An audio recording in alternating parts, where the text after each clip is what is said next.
நம் கதாநாயகிகளில் ஒருத்தியான வானதி அடிக்கடி நினைவு இழக்கும் வழக்கம் வைத்து கொண்டு இருக்கிறாள் அல்லவா?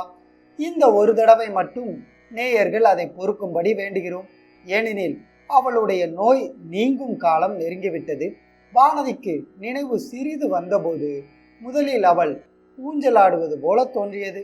பின்னர் அவள் தான் வானவெளியில் பிரயாணம் செய்து கொண்டிருப்பதாக எண்ணினாள். ரிம் ரிம் ஜிம் ஜிம் என்று மலை தூறலின் சத்தம் கேட்டது. குளிர்ந்த காற்று குப் குப் என்று உடலின் மீது வீசிற்று. அதனால் தேகம் சிலிர்த்தது. சரி சரி, மேக மண்டலங்களின் வழியாக வான் உலகிற்கு போய்கொண்டிருக்கிறோம் என்று எண்ணினால் சுற்றிலும் இருள் சூழ்ந்திருந்தது.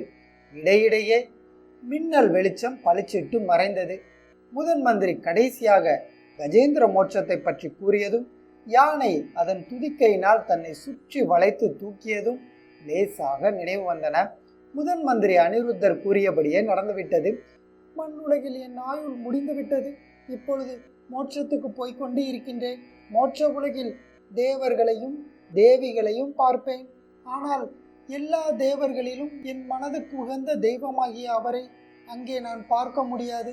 மனதுக்கு இன்பமில்லாத அத்தகைய மோட்ச உலகத்துக்கு போவதில் என்ன பயன்? அடடே, இது என்ன ஊஞ்சலாட்டம்!